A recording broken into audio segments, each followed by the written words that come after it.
Hello मेरे प्यारे बच्चों, आज हमारा टॉपिक है संधि और उसमें भी स्वर संधि का। और ऐसी संधि आप एक बार में चुटकी में ऐसे समझेंगे कि फिर आपको किसी और क्लास को लेने की जरूरत ही नहीं होगी। मीन्स आप उसमें मास्टर्स हासिल कर लेंगे। मैं आपको ऐसी संधि इस तरीके से संधि समझाऊंगी ये कि आप इसमें मास्टरी हासिल कर लेंगे, क्योंकि आज हमारा टॉपिक है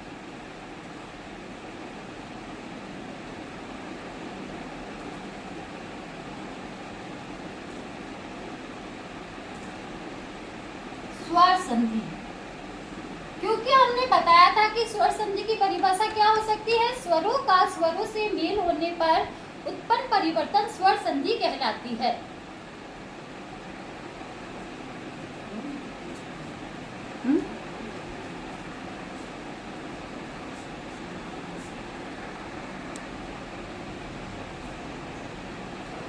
हाँ, तो हमारा टॉपिक था स्वर संधि। स्वर संधि किसे कहते हैं? जहां पर स्वरों का स्वरों से मेल होने पर उत्पन्न परिवर्तन स्वर संधि कहलाता है। अब यहाँ पर स्वरों का स्वरों से मेल करवाएंगे हम, और उससे पहले हम जान लेते हैं कि स्वर संधि के भेद कितने होते हैं। 5। स्वर संधि के 5 भेद होते हैं। कौन कौन से? दीर्घ, गुण,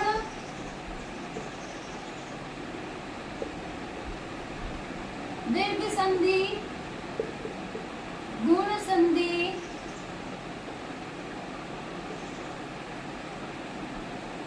वृद्धि संधि,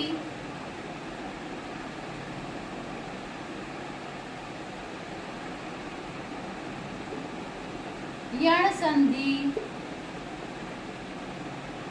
और अयाधि संधि।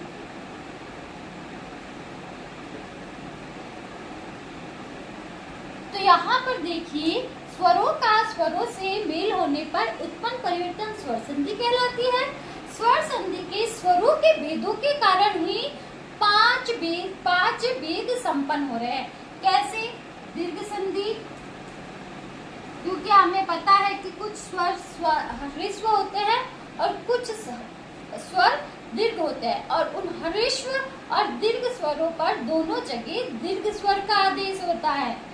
गुण संधि, अब गुण क्या है वो हम साथ साथ पढ़ेंगे कि गुण के अंदर अ के सामने अ है तो दीर्घ, और अ के सामने अ नहीं होकर ई उ री होएगा तो आ और ई के स्थान पर ए, आ और उ के स्थान पर ओ, और अ और री के स्थान पर अर एकादेश हो जाता है। और कैसे होगा उस प्रोसेस को हम अभी यहाँ पर समझेंगे।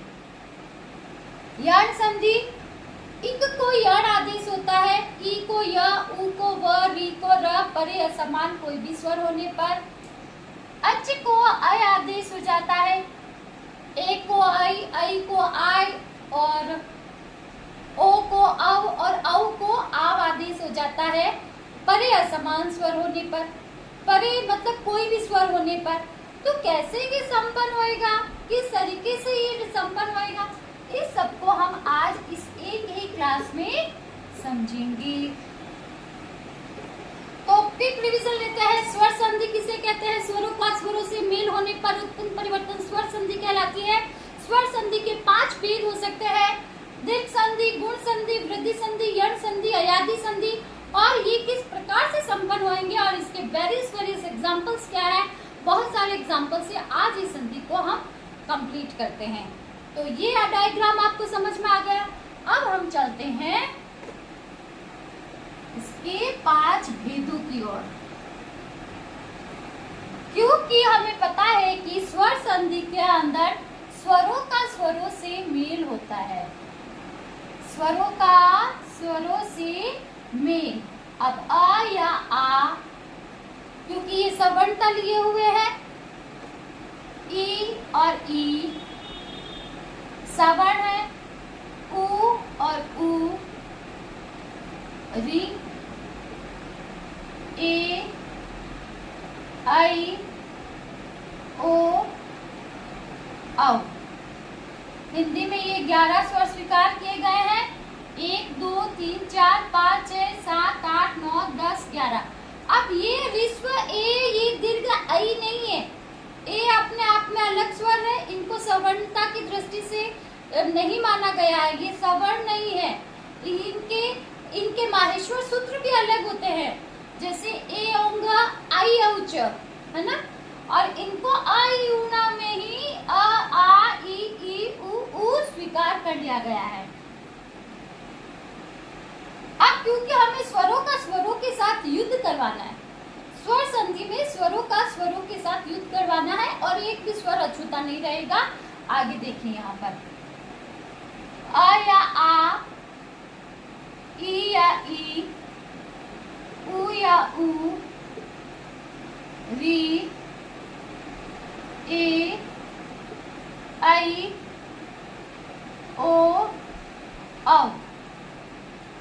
सीबीएसई बोर्ड हो चाहे आरबीएसई बोर्ड हो चाहे एनसीईआरटी का कोई कंटेंट हो या फिर कोई भी कॉमन एलिजिबल टेस्ट क्यों ना हो, जहां पर जनरल हिंदी लगती है वहां पर संधि टॉपिक जरूर लगता है। और इस संधि टॉपिक को आप बहुत अच्छे से एक बार समझ लेंगे तो जीवन पर ये आपके लिए बेनिफिशियल रहेगा। और कैसे आप इतनी इजी तरीके से समझ सकते हो, ये तो सिर्फ आप ही जान सकते हो कि इतनी आसान तरीके से भी संधि हो सकती है।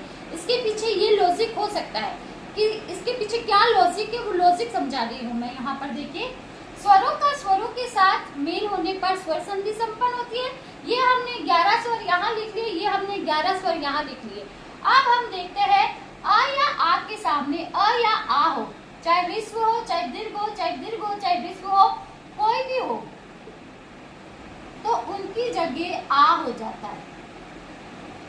ऋस्व ई, दीर्घ ई, दीर्घ ई, ऋस्व ई, बड़ी ई, छोटी ई, कोई भी हो उसके जगह बड़ी ई आदेश हो जाता है, क्योंकि संधि का नाम हम क्या कर रहे हैं। पहली संधि कौन सी थी? दीर्घ। पहली संधि कौन सी थी? दीर्घ। उ या उ के सामने उ या उ हो तो बड़ा उ हो जाता है, किस संधि के अनुसार? दीर्घ संधि के अनुसार। और री के सामने री हो तो दीर्घ री होता है, वो सिर्फ संस्कृत की प्रक्रिया में होएगा। हिंदी में दीर्घ री स्वीकार नहीं किया गया है, लेकिन संस्कृत में दीर्घ री माना गया है। तो यहाँ पर री का वहां पर दीर्घ रूप भी माना गया है। री को री के सामने री होएगा, होत्री प्लस विकार, होत्रीकार, ऐसा एग्जाम्पल सेट होता है वहां पर संस्कृत की कक्षा में। लेकिन यहाँ पर हम दीर्घ का उदाहरण अभी नहीं करेंगे, क्योंकि ये अभी हम जनरल हिंदी की क्लास चला रहे हैं। लेकिन यूजफुल ये हिंदी और संस्कृत दोनों की कक्षाओं के लिए समान रूप से है। अब अ या आ के सामने अ या आ हो तो आ हो जाता है। ई या ई के सामने ई या ई हो तो बड़ी ई हो जाता है। उ या उ के सामने उ या उ हो तो बड़ा उ हो जाता है। किस संधि के अनुसार दीर्घ आदेश हो जाता है? दोनों की जगह दीर्घ संधि के अनुसार। एग्जाम्पल लेते हैं, जैसे स्व प्लस अधीन, ऋस्व ऋस्व, दोनों आ छोटे हैं लेकिन शब्द क्या बना? स्वाधीन। एक दीर्घ का उदाहरण लेते हैं, जैसे रत्न प्लस आकर,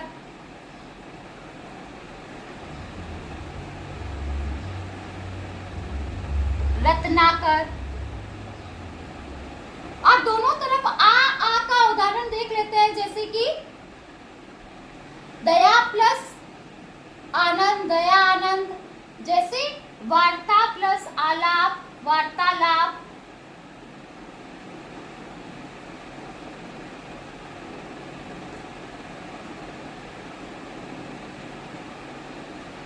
तो यहाँ पर आपने देखा अ मिलकर भी आ बन रहा है, आ मिलकर भी आ बन रहा है, आ मिलकर भी आ ही बन रहा है। किस संधि के अनुसार?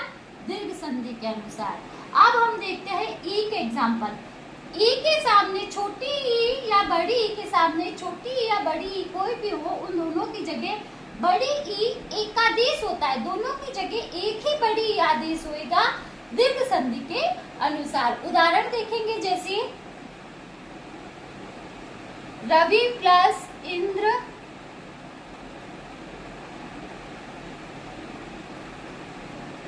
रविंद्र। बड़ी ई संपन्न हुई।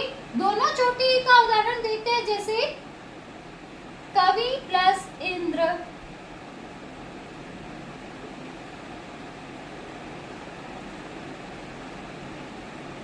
कविंद्र। जैसे अभि प्लस ईस्ट,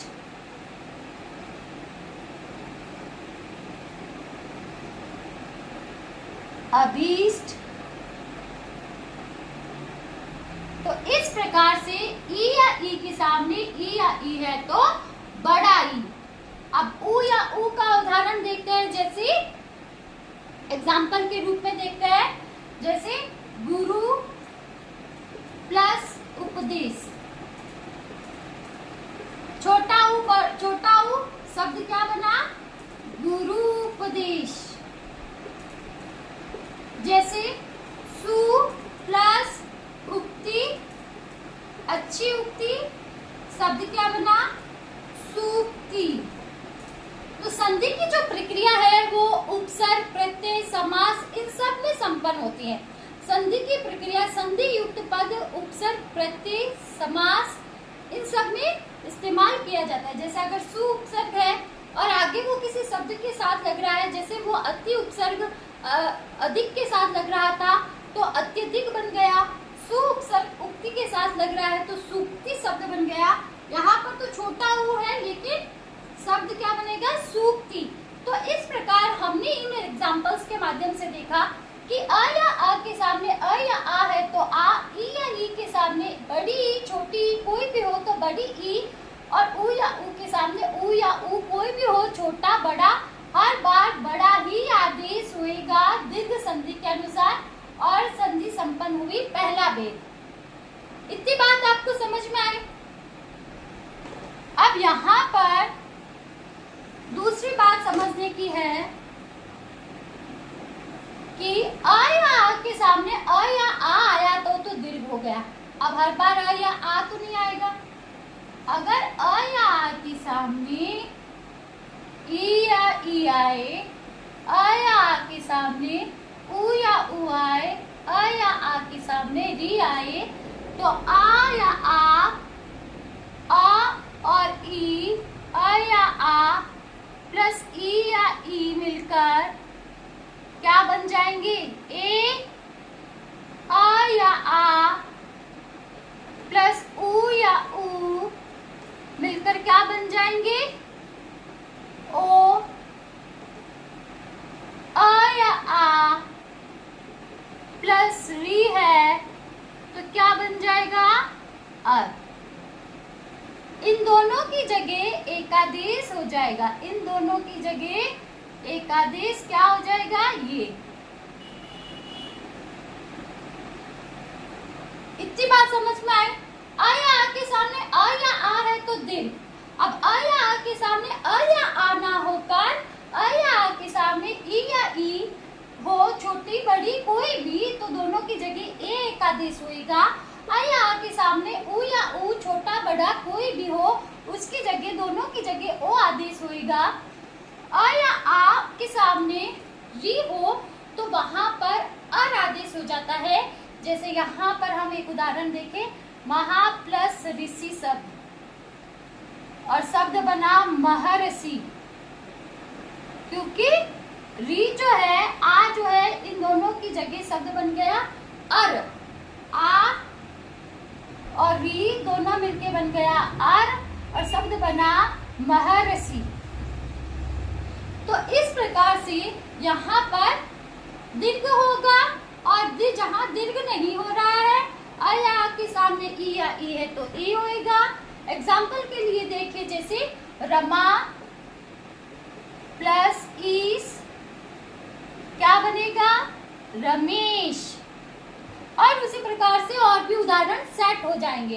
एक पूरी क्लास में सारे एग्जाम्पल किए जाएंगे या फिर अलग से एक कंटेंट वाला पीपीटी वाला वीडियो बनाया जाएगा जिसमें ये सारे एग्जाम्पल आपको समझाए जाएंगे। क्योंकि बोर्ड छोटा है, मेरे पास रिसोर्सेज कम है, उसके अनुसार मैं आपको पढ़ा रही हूँ, तो एक पीपीटी वाला वाला वीडियो होगा जिसमें सारे एग्जाम्पल आपको बताए जाएंगे। अभी ये डायग्राम आप नोट करके रखो, क्योंकि ये डायग्राम इतना बेनिफिशियल देगा आपको जीवन में। आप कभी भी स्वर संधि का कोई उदाहरण आपके सामने आ जाए, आप इसको दिमाग में रखोगे तो आप उस क्वेश्चन को कभी गलत नहीं कर सकते, क्योंकि वेरियस एग्जाम में आपसे यही पूछा जाता है कि निम्नलिखित उदाहरण में कौन सी संधि हुई है, या फिर कोई उदाहरण दे दिया और आपको बताना है कि इसका संधि विच्छेद क्या होगा। तो अगर इस पैटर्न को फॉलो करते हो तो आप संधि विच्छेद भी कर सकते हो और संधि का भेद भी बता सकते हो। तो ये बात हुई यहाँ पर। ये जो संधि का काम हो रहा है वो है गुण संधि में। संधि का दूसरा भेद संपन्न हुआ जिसमें आ या आ के सामने ई या ई हो तो ए हो जाता है, आ या आ के सामने उ या उ हो तो ओ हो जाता है, आ या आ के सामने री हो तो अर आदेश हो जाता है, एकादेश हो जाता है। दोनों की जगह एक ही आदेश हो जाता है। किस संधि के अनुसार? गुण संधि के अनुसार। अब देखो आ या आ के सामने ये बात तो हो गई, चलो अब बात आती है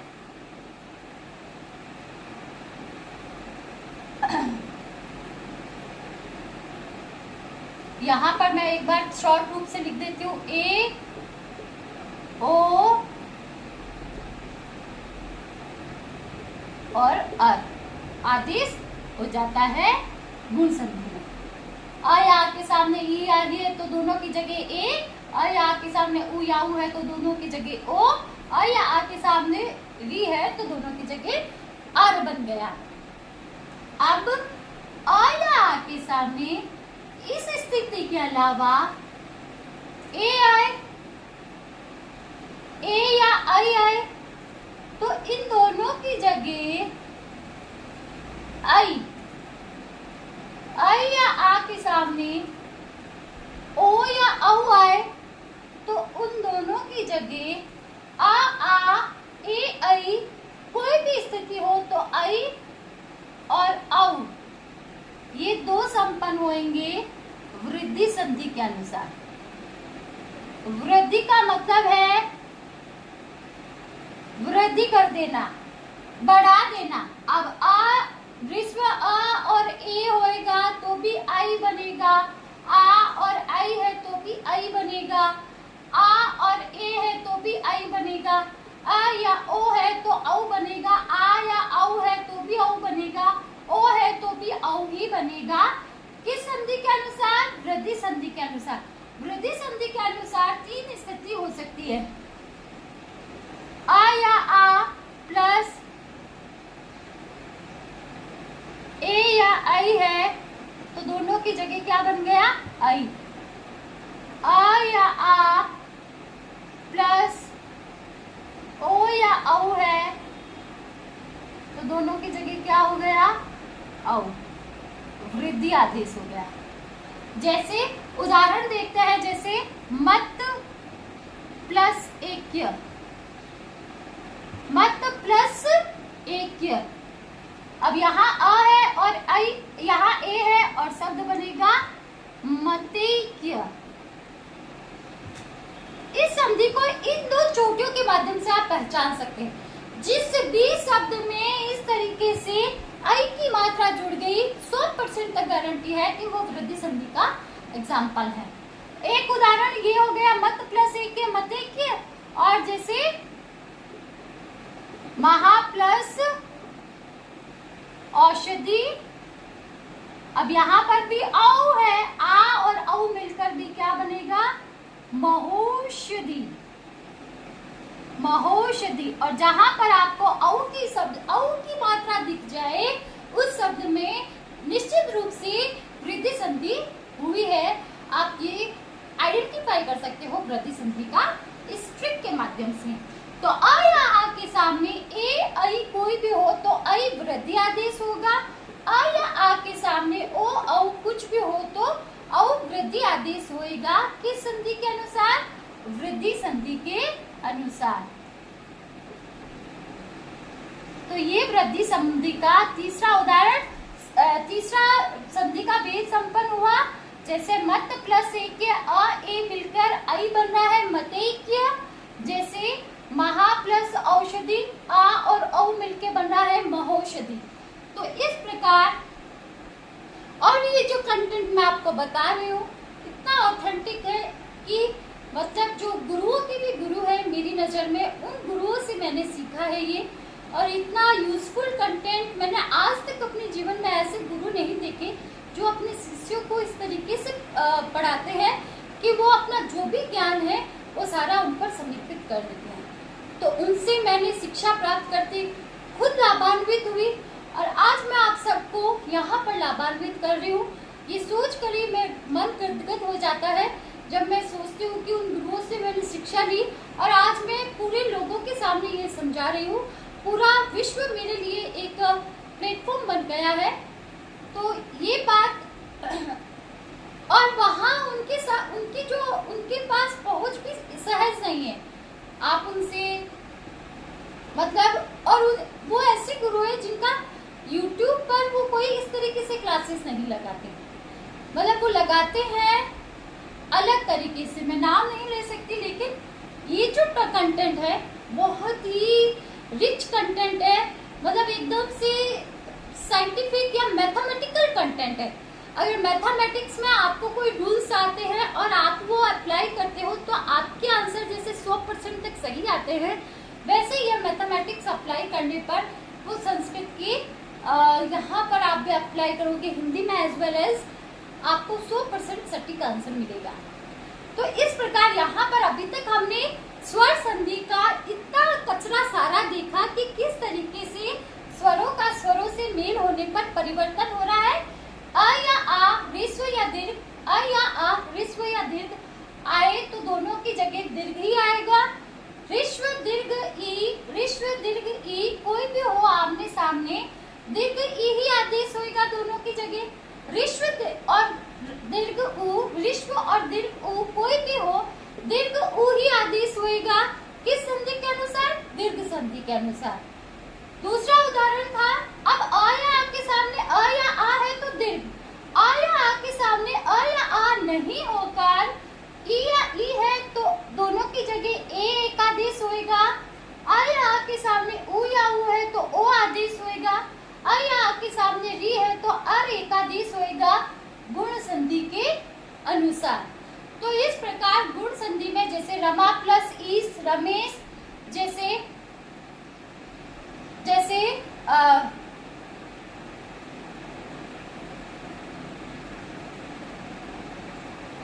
महा प्लस ऋषि महर्षि, जैसे वन प्लस उत्सव वनोत्सव, जैसे पुष्प प्लस उत्सव पुष्पोत्सव, गुण संधि के एग्जाम्पल सेट होते हैं। आ या आ के सामने अब ये स्थिति नहीं होकर ए आई की स्थिति आए तो दोनों की जगह आई।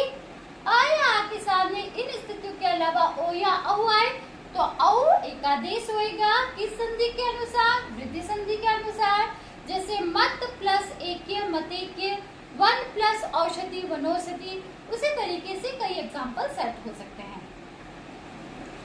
उन एग्जाम्पल्स की मैं अलग से पीपीटी तैयार करके आपको पीपीटी वाला वीडियो तैयार करके बताऊंगी और उसमें आपको वो सारे एग्जाम्पल हम पढ़ेंगे। अब ये तो इधर वाली बात हो गई स्वरों का स्वरों के साथ युद्ध। अब ई को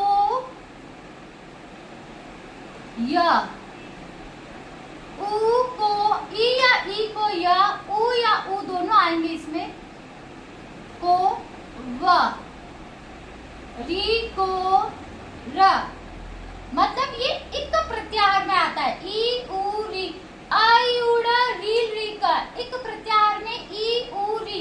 इक को यण आदेश होता है, यार व र, या ई को या, उ को व, री को र आदेश होगा। परे कोई भी असमान स्वर रहने पर, परे कोई भी, परे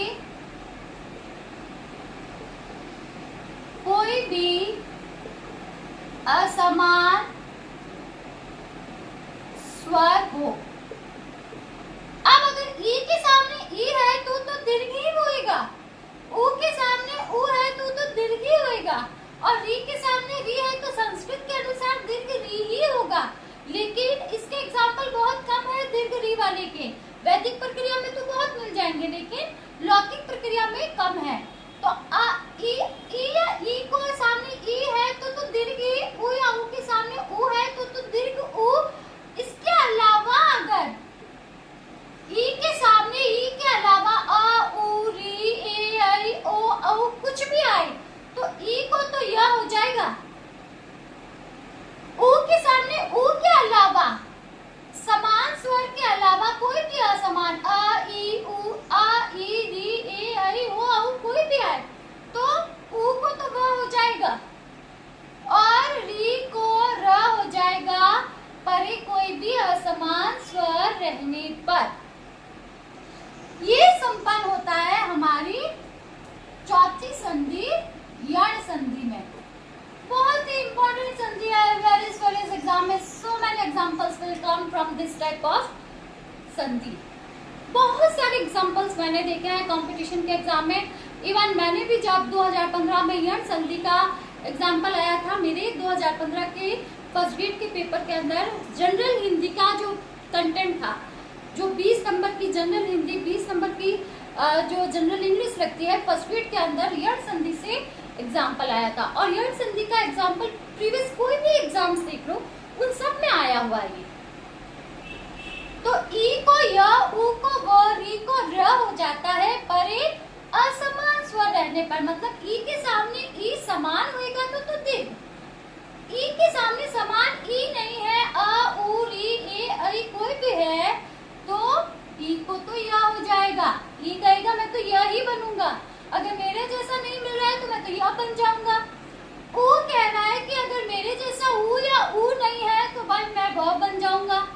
परे कोई भी आते रहो, मेरे साथ जुड़ते रहो। और री कहता है कि मैं तो र बन जाऊंगा। एग्जाम्पल के लिए देखिए, जैसे कि हमने उदाहरण देखा था अति प्लस अधिक, अत्यधिक, अति प्लस अंत, अत्यंत, है ना।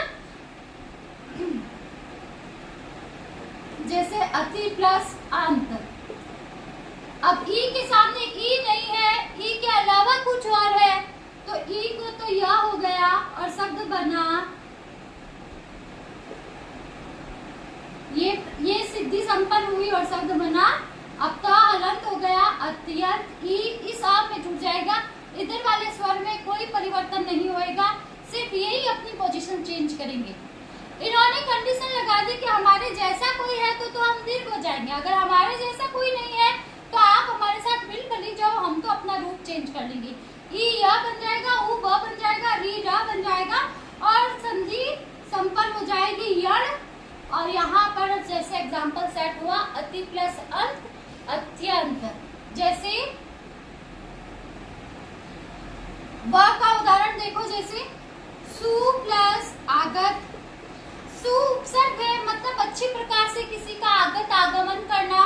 उ को हो जाएगा व आदेश, संधि संपन्न हुई स्वागत। उ को हुआ व और आ इसमें जुड़ गया और संधि संपन्न हुई स्वागत। जैसे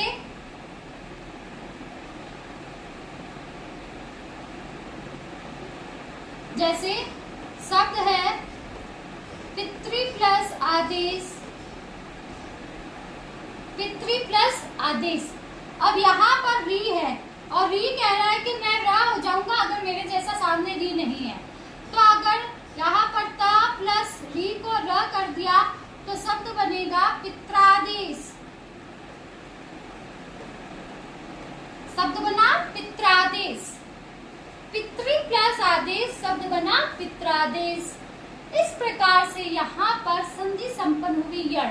यण संधि को एक बार फिर से देखते हैं कि ई के सामने समान स्वर है तो दीर्घ, उ के सामने समान स्वर है तो उ। अब अगर समान स्वर नहीं है, असमान स्वर है, कोई भी स्वर की स्थिति हो सकती है, अ भी हो सकता है, री भी हो सकता है, उ भी हो सकता है, ए आई कोई भी हो सकता है। तो ई को य, उ को व, री को र हो जाता है पर कोई भी असमान स्वर होने पर। इनके जैसा स्वर नहीं है तो ये अपना रूप बदलेंगे। तो ये संधि संपन्न हुई यण संधि। अब चलते हैं ए ऐ ओ औ की ओर।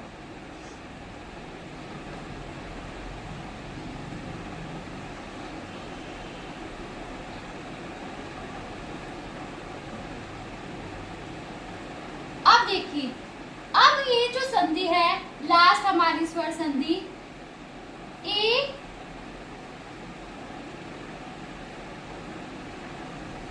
कहता है मैं आई बन जाऊंगा, आई कहता है मैं आई बन जाऊंगा, ओ कहता है मैं औ बन जाऊंगा, और औ कहता है मैं तो आव बन जाऊंगा। कब? परे कोई भी स्वर हो, कोई भी स्वर आ जाए, परे कोई भी स्वर हो,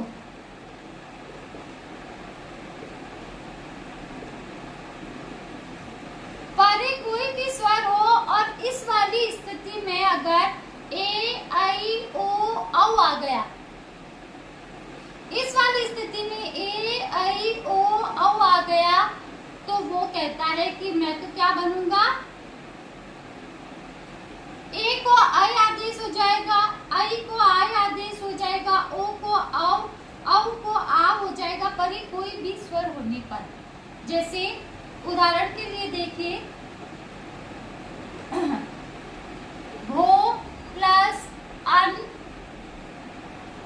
भवन, ओ प्लस अन पवन।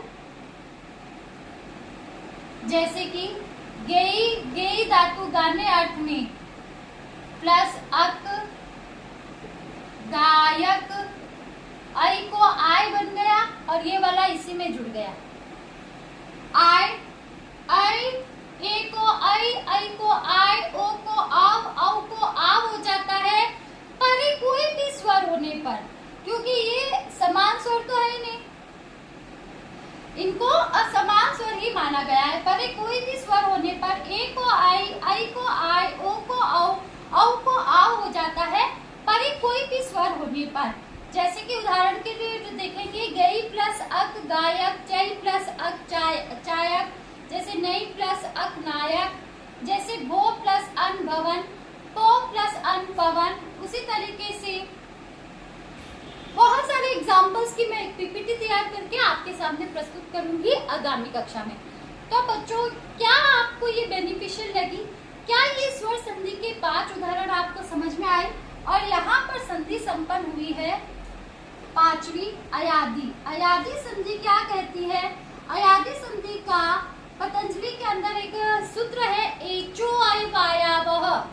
एच को अय आदेश हो, अय आय, एच को अय आय अव आव आदेश हो जाता है परे कोई भी स्वर होने पर। ए को अय, आई को आय, ओ को आव, औ को आव हो जाएगा परे कोई भी स्वर होने पर। तो यहाँ पर हमने इधर वाले स्वरों की सारे स्वरों का स्वरों के साथ युद्ध करवाया है। क्या आपके ये कक्षा समझ में आई? नहीं आई है तो इस कक्षा को आप 2 से 3 बार देखिए। स्वर संधि का कंटेंट इतना इजी लगेगा आपको। और वेरीज आपके पास अगर एनसीईआरटी की कोई ग्रामर की बुक है तो उसके साथ बैठकर मैच कीजिए और इसका आप स्क्रीनशॉट ले लीजिए या आप अभी इसको नोट करते जाए। अगर आपने इसको नोट कर लिया कि स्वर संधि का उदाहरण देखिए, सबसे पहले स्वरों के साथ हम युद्ध करवाएंगे। अ आ ई उ ऊ री ए ऐ ओ औ 11 स्वर। इधर भी हमने लिख लिया अ आ ई उ ऊ री ए ऐ ओ औ 11 स्वर। और हमने देखा अ या आ के सामने अ या अ ह्रस्व दीर्घ कोई भी हो, दीर्घ ही आदेश होएगा। ह्रस्व दीर्घ ई कोई भी हो, दीर्घ ई ही आदेश होएगी। ह्रस्व दीर्घ कोई भी ऊ हो, दीर्घ ऊ ही आदेश होएगा। दीर्घ आ, दीर्घ ई, दीर्घ ऊ आदेश होएगा। दीर्घ संधि में दूसरी संधि आती है कि भाई अ या आ के सामने समान है तो दीर्घ होएगा। अब अ या आ के सामने ई या ई है तो ए, अ या आ के सामने ऊ या ऊ है तो ओ हो जाएगा। अ या आ के सामने री है तो इन ध्वनियों को मिलाकर अर बन जाएगा। ए ओ अर हो जाएगा गुण संधि में। दूसरी संधि संपन्न होएगी। अ या आ के सामने ए या आई है तो आई, अ या आ के सामने ओ या औ है तो औ एकादेश हो जाएगा। इन दोनों के स्थान पर किस संधि के अनुसार? वृद्धि संधि के अनुसार। इधर की ओर चलते हैं कि भाई इनके सामने इनके जैसा है। अब ई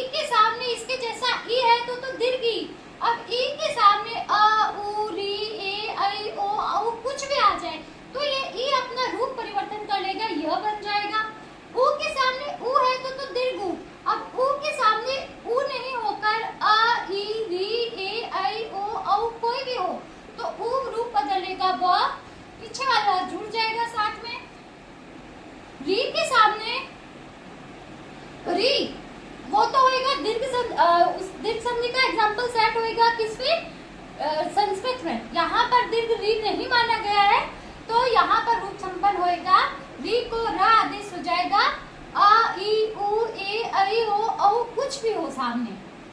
अब यहाँ पर देखिए, ए को ऐ को आय, ओ को औ को आव हो जाएगा अयादि संधि के अनुसार। तो इस प्रकार ये संधि के, स्वर संधि के 5 भेद संपन्न होते हैं। क्या आपको समझ में आया? नहीं आया है तो इसे 2 बार समझेंगे, 3 बार समझेंगे, वीडियो को पॉज कर करके समझेंगे, रिपीट कर करके समझेंगे। इससे इजी तरीके से आपको YouTube के इतिहास में मैं कहती हूँ कोई नहीं समझा सकता। जनरल हिंदी का एक प्रश्न जरूर पुटअप होता है। मैंने 2015 में कह दो, चाहे मैंने सेकंड ग्रेड का एग्जाम दिया है, तो वेरियस एग्जाम्पल्स यहाँ पर हिंदी संस्कृत दोनों के मेन पेपर्स में पूछे जाते हैं, लगभग 7 से 8 प्रश्न संधि से। तो ये जो कंटेंट आप करते हो, तो मैं आप सभी उम्मीदवारों से यही उम्मीद करती हूँ कि आप अच्छे से इसको करें। और 6 से 10th के बच्चे तो इसे बहुत अच्छे से देखें, और जिनकी मैथ्स अच्छी है, जिनकी मैथ्स स्ट्रॉन्ग है, उनको ये डायग्राम बहुत अच्छे से जल्दी समझ आएगा। तो कोई भी चीज़ हो वो टाइम लेती है, फोकस चाहिए, थोड़ा फोकस करेंगे तो आपको सफलता ज़रूर मिलेगी। मेरे इसी शुभाशीष के साथ मैं आप सभी से विदा लेती हूँ। अगली कक्षा में हम इसके बहुत सारे उदाहरण करेंगे, जिससे आपके कई तरीके के डाउट क्लियर हो जाएंगे। धन्यवाद।